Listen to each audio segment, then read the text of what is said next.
হ্যাঁ ছাড় দিতে হবে তো। আব্বা কি গো ডে কি করে বলছি রে? এই কে রে ওখানে? এই পালাচ্ছিস কোথায়? দাঁড়া ওখানে দাঁড়া। এই কোথায় পালাচ্ছিস? এদিকে চল, এদিকে চল। কি করছিল ওখানে? এই তুই সেই আবদারের মেয়ে না? হ্যাঁ। বাড়ি থেকে যখন বেরিয়ে আসিস তখন মনে হয় যে খুব পড়াশোনার মেয়ে, কলেজে যাওয়ার নাম করে আগান বাগান এই কাজ করে বেড়াচ্ছিস। আরে চাচা আপনি ভুল ভাবছেন, আমরা ওই পেয়ারা খেতে এসেছিলাম, এটা আমার চাচারই বাগান আর কি। শালা তো আমার ভাই এক চট জানিস, পিয়ারা খাতে আসছিল তো পিয়ারা ঘর বাইরে থাকবে, পিয়ারা ঘর ভিতরে কি করছিলি রে? ছি ছি ছি ছি, তোর একটু লজ্জা ঘিলা বুঝতে কিচ্ছু নাই? বুরখা পরে পিয়ারা ঘর ভিতরে এসে এইসব কাজ করে বেড়াচ্ছিস? এই তোদের মতন কিছু কিছু মেয়েদের লেগে না আর 5টা মেয়েকেও মানুষ খারাপ চোখে দেখে। বুরখার সম্মান কোথায় জানিস? বুরখার সম্মান কোথায় আগে শিখিস, তারপরে বুরখা পরিস। আর এইসব কাজ করবি তো জামা পরে করবি, শাড়ি পরে আসবি, নাহলে চুড়িদার পরে আসবি, বুরখা কেন পরে আসছিস রে? আর এই শালাই ঠিক না বুঝতে পারছিস? তুই বেশি ফুটু ফুটু কাটবি না, তোর একটাতে ফাঁসি দেবো, জানিস তো? আব্বা পড়ার যা খুশি তাই করুক গা, চলো বাড়ি চলো। চ বাপ বাড়ি চ। যেদিন 5টা মানুষের সামনে পড়বে সেদিন বুঝতে পারবি। এই চলো। আইসক্রিম খাওয়া নাও। দাদা, দুটো স্পেশাল মালাই মেরে আইসক্রিম দাও তো। মাজারের কাছে মেয়েদেরকে বারবার বলা হয়েছে জুতো পরে আসবেন না। দাও, ভালো হবে তো? হ্যাঁ লাও।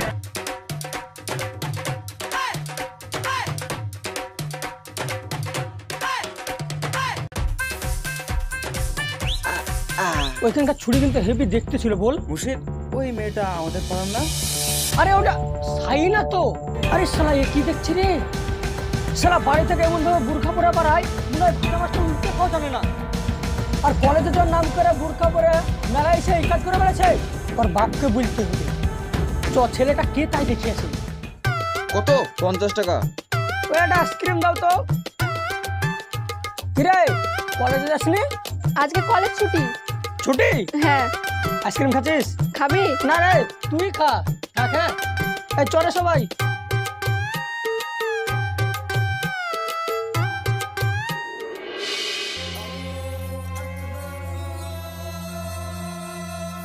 ও হাজি চাচা শুনো।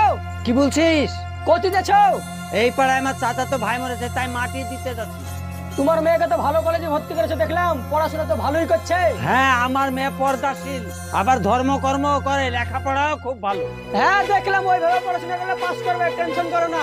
তোদের দুয়ায় পাস করলি ভালো। তো মেয়েকে আইসক্রিমের ব্যবসা খুলে দিয়েছো নাকি? কি কথা বলছিস রে বা? তোরা নিজে ধর্মকর্ম করবি না, আবার লোকের খুদ ধরে বেড়ায়। এই তোরা সেদিন দেখলি না আমি মিথ্যা কথা বলছি? সুধা ওদেরকে ওই তোদের লোকের গেল লাগায়নি কাজ, গেল লাগায়নি খুব খারাপ জিনিস জানিস। তুমি তো একটা হাঁচি লোক, আর তোমার পিঠে কি কাজ করে বেড়া একবার খোঁজ নিয়েছো? মেয়ের একটু খোঁজ লিও, যাও যেখানে গেছো। ঠিক আছে হাজি সাহেব, আগামী মাসের 5 তারিখে আপনার মেয়ের সাথে আমার ছেলের বিয়ে পাকাপাকি হয়ে থাকলো। থামেন, 5 তারিখে কোনো বিয়ে হবে না। এই শতাম, তুই কোথা থেকে এসে আমার মেয়ের বিয়ে ভাঙছিস? আমার মেয়ের বিয়ে কোথায় দিব না দিব সেটা আমি ভাববো, তুই বলার কে? করে আমার বাড়িতে এক করি। চাচা, আপনার মেয়ের বিয়ে আপনি কোথা দেবেন সেটা আপনার ব্যক্তিগত ব্যাপার। আমি এখনই বেরিয়ে যাচ্ছি, আপনার বাড়িতে কোনো অসুবিধা নাই, কিন্তু যেতে যেতে আমি একটা কথা বলে যাই। চাচা, নিশ্চয়ই এটা আপনার ছেলে? হ্যাঁ।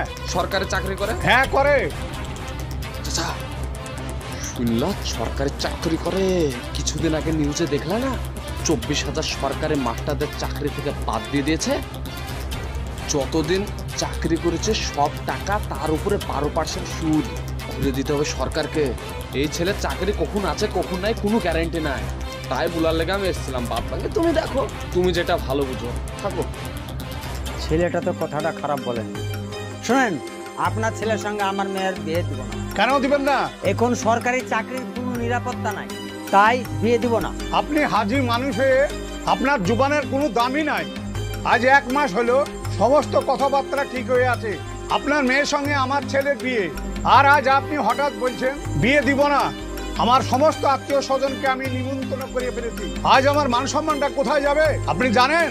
বিয়ে দিব বলেছিলাম, এখন আর বিয়ে আমি দিব। আরে মশাই, আপনি কি দিবেন না? আমি তো আমার ছেলের সাথে আপনার মেয়ে বিয়ে দেব। আমার ছেলের পিছনে বিশ্ব সুন্দরী মেয়ে হাজার হাজার ঘুরে বেড়ায়। ভাই তুই চল, বিয়ে করতে হবে না।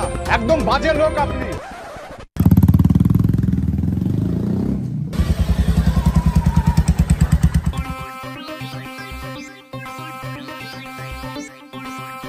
ভেতরে চলো।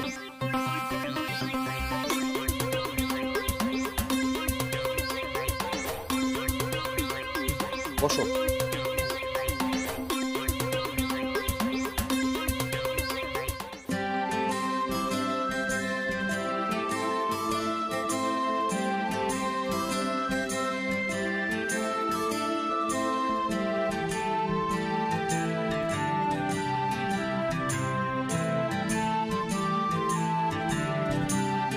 আরে তুমি জামার উপর বোরখা পরেছো, গরম লাগছে না? গরম তো লাগছে।